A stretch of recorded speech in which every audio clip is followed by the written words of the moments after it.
नमस्कार विद्यार्थी मित्र, आज आपण बघणार आहोत प्रकरण क्रमांक 5 मधील प्रश्न क्रमांक 5. बाह्य सेवा म्हणजे काय आणि त्याचे फायदे स्पष्ट करा. बाह्य सेवा, ज्याला इंग्रजीमध्ये आउटसोर्सिंग असं म्हटलं जातं.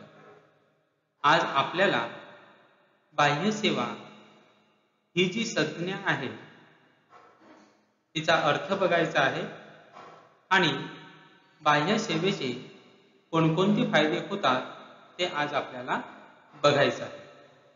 बघूया. अर्थ बघा. विशिष्ट सेवा पुरवणाऱ्या संस्थांशी काही कमी महत्त्वाची कार्य करण्याचा करार म्हणजे बाह्य सेवा होय. यामुळे कंपनीला 2 प्रकारचे फायदे होतात. पहिलं आहे उत्पादन खर्च कमी होतो आणि दुसरं आहे विशिष्ट सेवेत पारंगत असलेल्या संस्थेच्या विशेष प्रावीण्याचा उपयोग केला जातो. बघा, बाह्य सेवा, ज्याला इंग्रजीमध्ये आउटसोर्सिंग असं म्हटलं जातं. मग ह्यामध्ये काय केलं जातं? अनेक कंपन्या त्यांची सर्व कामं स्वतः करत नाही. अनेक कंपन्या आता काय करतात, जी काही कमी महत्त्वाची कामं असतात ते इतर संस्थेला किंवा इतर कंपनीकडून करून घेतात. एक साधं उदाहरण जरी आपण घ्यायचं म्हटलं, महिंद्रा कंपनी ही आपल्याला माहिती आहे. महिंद्रा कंपनी गाड्या तयार करते, 4 व्हीलर तयार करते. परंतु हे 4 व्हीलर तयार करण्यासाठी त्यांना चेसिसची गरज असते. चेसिस, ज्याच्यावर गाडी पूर्णपणे आधारून असते. ह्या चेसिस पालघर मधल्या KLT नावाच्या कंपनीमध्ये बनवल्या जातात. म्हणजे बघा, महिंद्रा कंपनी संपूर्ण गाडी त्यांच्या प्लांटमध्ये तयार करते का? तर नाही.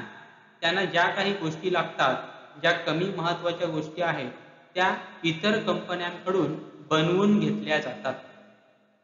आणि त्यामुळे महिंद्रा कंपनीला आपल्या फॅक्टरीमध्ये सर्व प्रकारची कामं करण्याची गरज पडत नाही. तर अशा प्रकारे जेव्हा एखादी कंपनी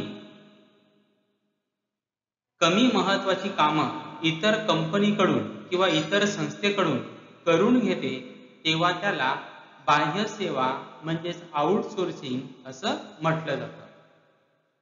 जर आपण आपल्या महाविद्यालयाचं उदाहरण घेतलं, कॉलेजचं उदाहरण घेतलं, तर आपल्या कॉलेजमध्ये साफसफाई करण्यासाठी इतर संस्थेला कॉन्ट्रॅक्ट दिलेला आहे, त्यांच्याबरोबर करार केलेला आहे. म्हणजे संपूर्ण महाविद्यालयाची साफसफाई करण्याचं काम एका संस्थेला सोपवलेलं आहे आणि ती संस्था करारानुसार आपल्या महाविद्यालयाची साफसफाई करत असते. मग त्यामुळे फायदा काय झाला? कॉलेजला साफसफाई सारखे जे काम आहे त्याकडे स्वतः लक्ष देण्याची गरज नाही, कारण की ते काम एका संस्थेला सोपवलेलं आहे, त्यांच्याबरोबर तसा करार केलेला आहे. म्हणजे जेव्हा एखादी कंपनी किंवा एखादी संस्था काही कामं इतर कंपनीकडून करून घेते, इतर संस्थेकडून करून घेते, तेव्हा त्याला बाह्य सेवा असं म्हटलं जातं. मग आता याचा फायदा काय होतो? तर याचे 2 फायदे होतात. एक म्हणजे उत्पादन खर्च कमी होतो. का? उत्पादन खर्च कसा कमी होतो? जसं मी सांगितलं, महिंद्रा कंपनीला स्वतःच्या फॅक्टरीमध्ये आपली जी गाडी आहे त्याची चेसिस तयार करण्याची गरज पडत नाही. म्हणजे त्याला त्यासाठी वेगळी फॅक्टरी तयार करण्याची गरज नाही, त्यासाठी मशिनरी आणण्याची गरज नाही. मग कंपनी काय करते? डायरेक्टली त्या ज्या चेसिस आहेत त्या पालघरमधील एका कंपनीकडून बनवून घेते. म्हणजे महिंद्रा कंपनीला त्या चेसिस बनवण्यासाठी फॅक्टरी उभारण्याची गरज पडत नाही, त्यासाठी कामगारांची गरज पडत नाही, त्यासाठी मशिनरीची गरज पडत नाही. मग अशा रीतीने आपला जो उत्पादन खर्च आहे तो काय होतो? कमी होतो. आणि दुसरा फायदा काय होतो? ज्या कंपनीकडून आपण काम करून घेतो ती कंपनी फक्त ते विशिष्ट कामच करत असते. म्हणजे ती कंपनी त्या कामामध्ये एक्सपर्ट असते. काय असते? एक्सपर्ट.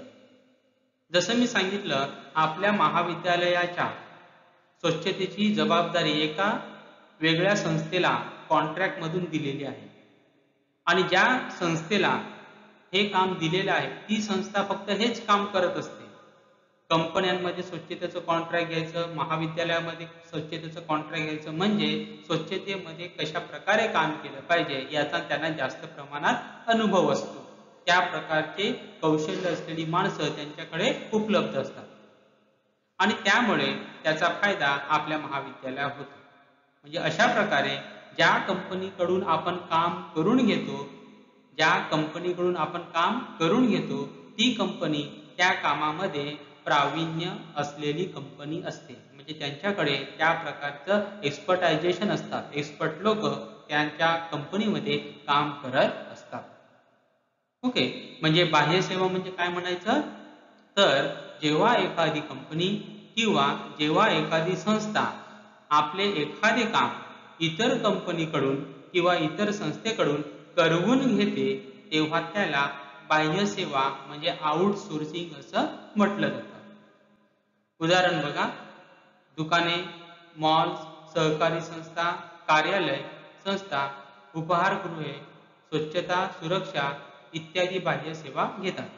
म्हणजे जसं मी सांगितलं, दुकाने असतील, मॉल्स असतील, महाविद्यालय असतील, हॉस्पिटल असतील, बरोबर, त्यांची स्वच्छता जर करायची असेल तर प्रत्येक महाविद्यालय किंवा प्रत्येक दुकानदार किंवा प्रत्येक मॉल स्वतःची माणसं त्या ठिकाणी ठेवत नाही.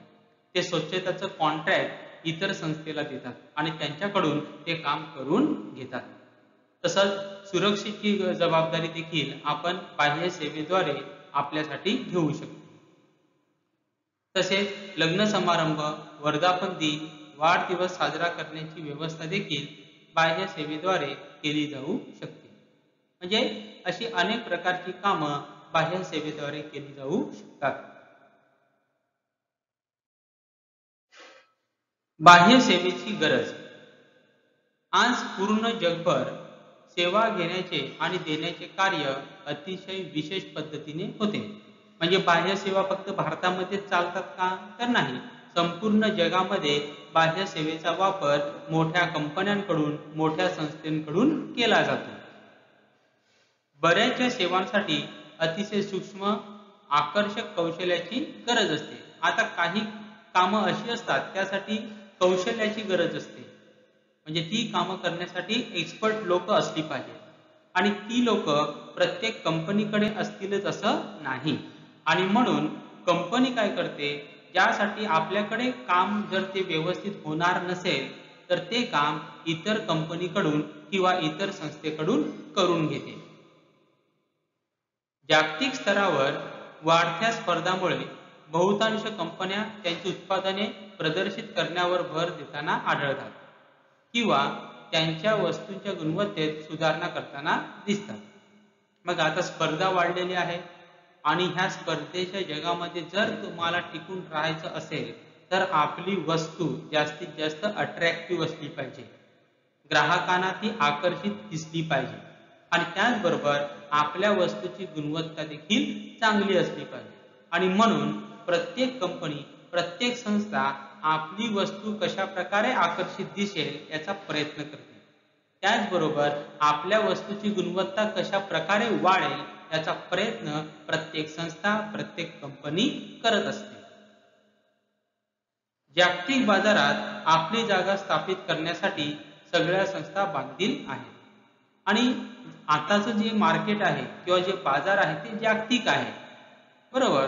ते एका गावापुरता किंवा एका शहरापुरता किंवा एका देशापुरता मर्यादित नाही.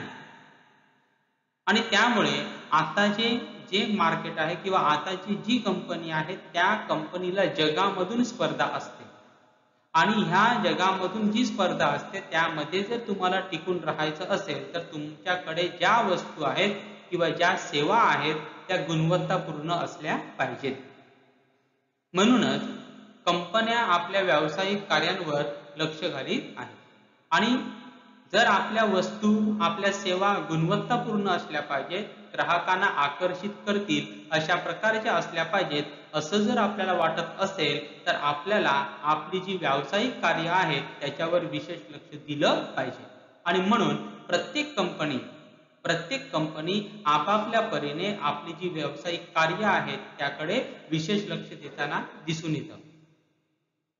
या सर्व कारणांमुळे कमी महत्त्व असलेल्या क्षेत्रामध्ये विशिष्ट कामात कुशल असलेल्या सेवा देणाऱ्या संस्थांकडून बाह्य सेवा घेण्यात येत आहे. यामधूनच बाह्य सेवा ही संकल्पना उदयास आली. आणि बाह्य सेवा ही संकल्पना कशा प्रकारे उदयास आली की कंपनी काय विचार करते की सर्व जर कामं आपण करायला लागलो तर जी महत्त्वाची कामं आहेत त्याकडे आपलं दुर्लक्ष होणार. बरोबर की नाही? म्हणजे एखादी मोठी कंपनी आहे, मग त्या कंपनी असा विचार करते की जर आपण कोणत्या कामाकडे लक्ष दिलं पाहिजे, तर जी कामं फार महत्त्वाची आहेत त्या कामाकडे आपण लक्ष दिलं पाहिजे. आणि जी कामं कमी महत्त्वाची आहेत ती कामं आपण दुसऱ्या संस्थेला कॉन्ट्रॅक्ट बेसिसवर दिली पाहिजे, म्हणजे त्यांच्याकडून ती करून घेतली पाहिजे. बरोबर, जेणेकरून कंपनीला महत्त्वाच्या कामाकडे लक्ष देता येईल. आणि त्यामधूनच बाह्य सेवा ही संकल्पना काय आली, उदयास आली. मग बाह्य सेवेमध्ये काय केलं जातं, महत्त्वाची कामं स्वतः कंपनी करते. जसं मी सांगितलं की महिंद्रा कंपनी चेसिस बनवून घेते, परंतु गाडीचं महत्त्वाचं काय असतं सर्वात, ते म्हणजे इंजिन हे महिंद्रा कंपनीमध्येच बनवलं जाणार, कारण की ते अतिशय महत्त्वाचं आहे. आणि तीच त्या गाडीची कोणत्याही गाडीची महत्त्वाची गोष्ट काय असते, इंजिन असते. बरोबर, पण चेसिस बनवणे बरोबर हे त्या मानाने कमी महत्त्वाचं काम आहे आणि म्हणून ते काम इतर कंपन्यांकडून करून घेतलं जातं. तर अशा प्रकारे बाह्य सेवा ही संकल्पना उदयास आली. म्हणजे ह्यामध्ये काय केलं जातं, कमी महत्त्वाची कामं इतर कंपनीकडून किंवा इतर संस्थेकडून कराराद्वारे करून घेतली जातात. आणि जी महत्त्वाची कामं आहेत, अतिशय महत्त्वाची कामं आहेत, ती कामं मात्र कंपनी स्वतः करत असते. पुढे बघा, बाह्य सेवेचे फायदे.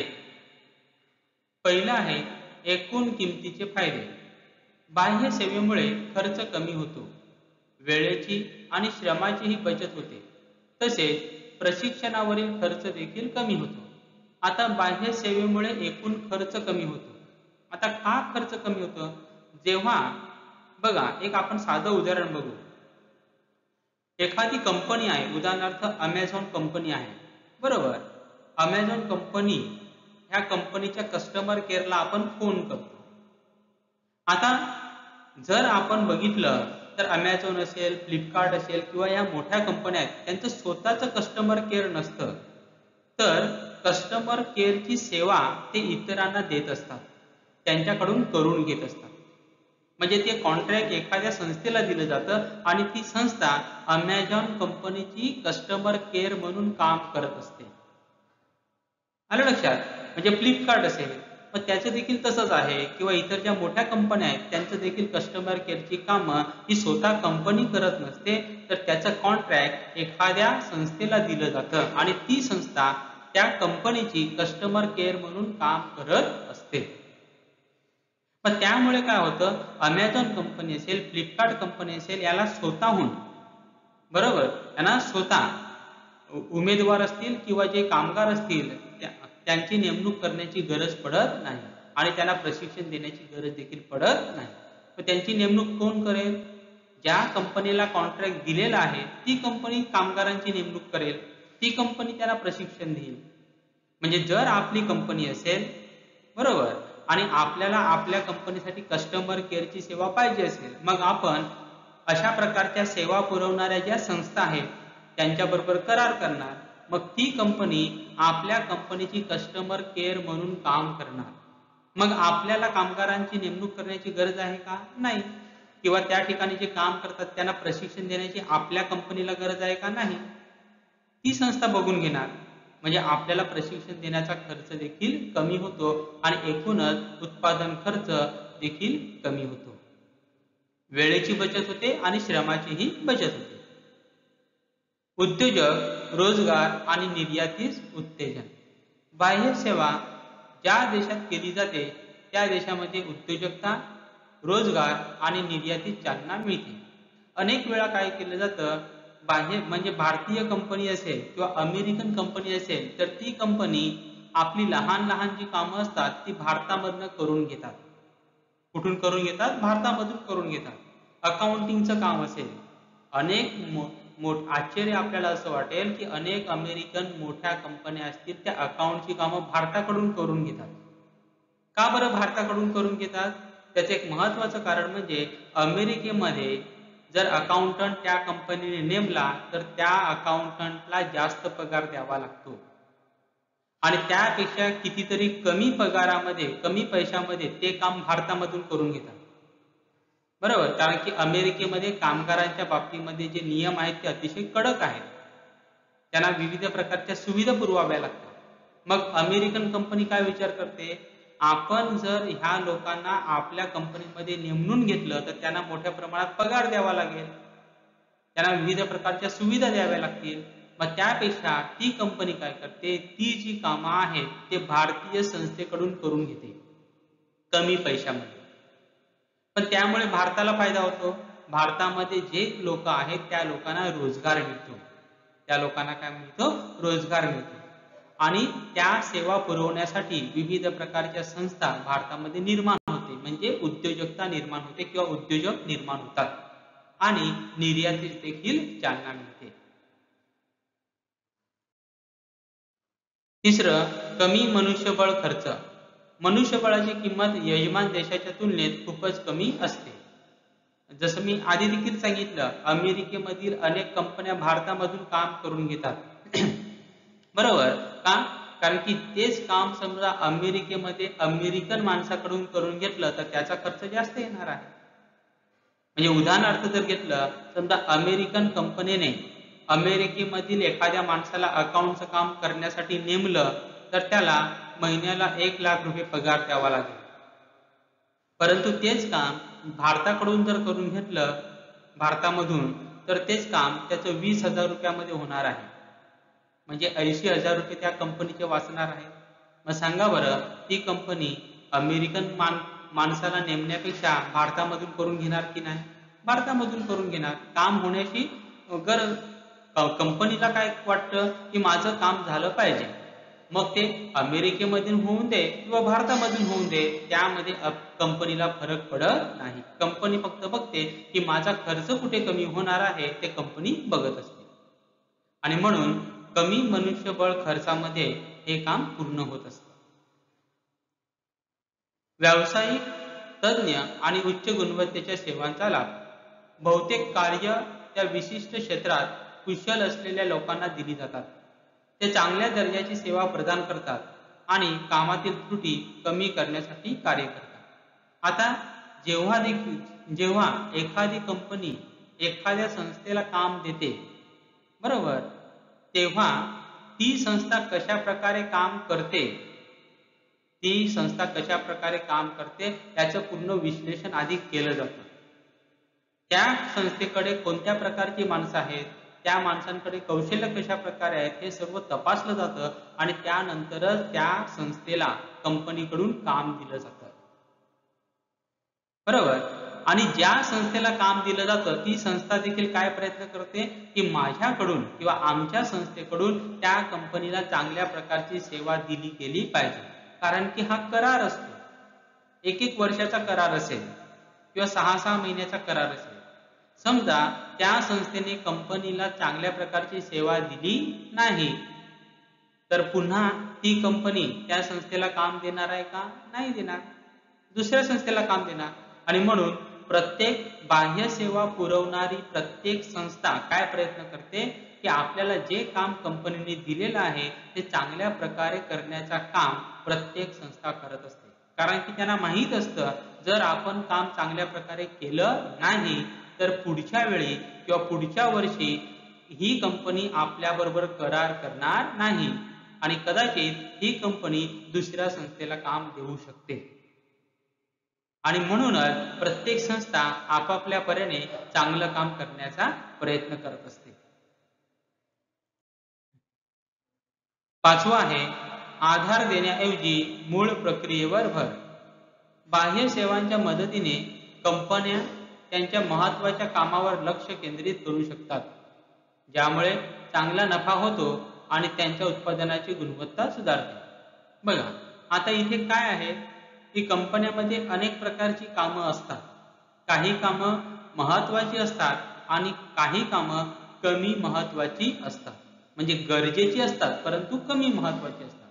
मग कंपनी काय करते, जी कामं अतिशय महत्त्वाची आहेत किंवा महत्त्वाची आहेत त्या कामाकडे लक्ष केंद्रित करते आणि ती कामं स्वतः करते.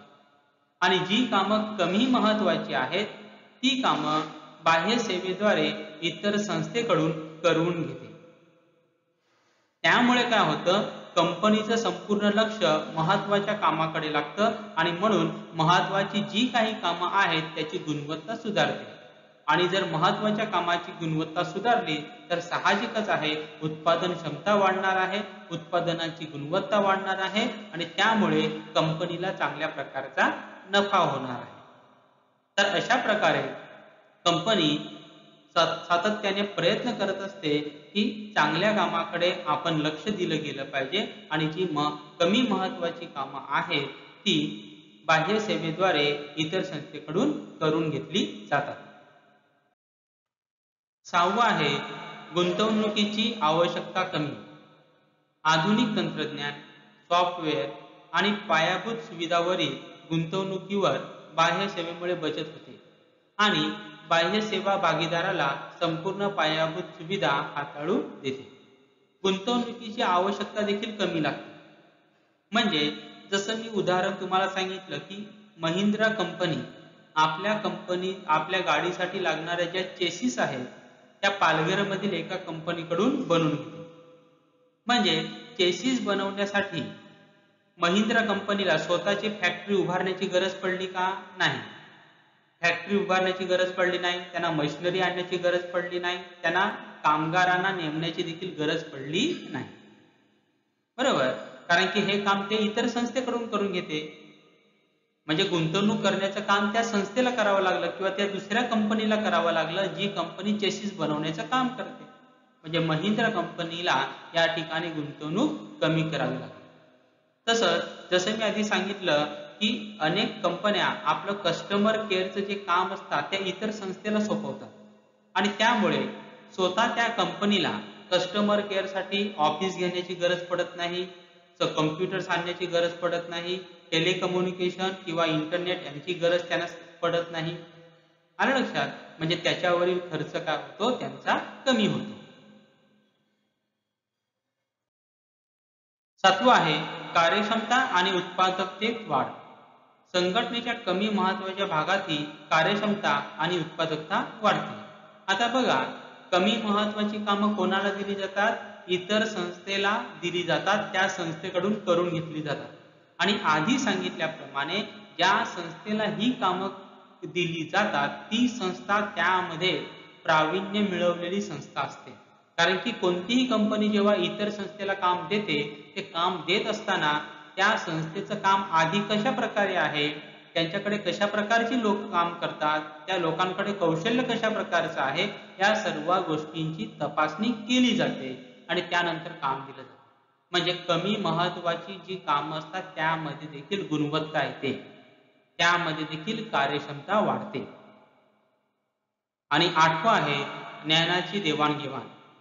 बाह्य सेवा ही संघटनेस ज्ञान आणि उत्कृष्ट कृतींचे एकमेकांशी आदान प्रदान करते आणि त्यामुळे त्या सक्षम बनतात. यामुळे दोन्ही संघटनांचा विकास होतो आणि नावलौकिक वाढीस लागतो. ज्ञानाची देवाणघेवाण. बाह्य सेवेमध्ये काय केलं जातं, एक कंपनी आपली काही कमी महत्त्वाची कामं इतर संस्थेला देते आणि त्यामुळे ज्या कंपनीने काम दिलेलं आहे त्या कंपनीला देखील कळतं की ही कामं कशा प्रकारे केली जातात आणि जी संस्था काम करत असते त्याला देखील कळतं की आपण आपल्या कामामध्ये कशा प्रकारे सुधारणा केली पाहिजे. म्हणजे या ठिकाणी ज्ञानाची देवाणघेवाण होत असते. तर अशा प्रकारे बाह्य सेवा म्हणजे जेव्हा एखादी कंपनी किंवा एखादी संस्था आपली कमी महत्त्वाची कामं इतर कंपनीकडून किंवा इतर संस्थेकडून करून घेते तेव्हा त्याला बाह्य सेवा असं म्हटलं जातं.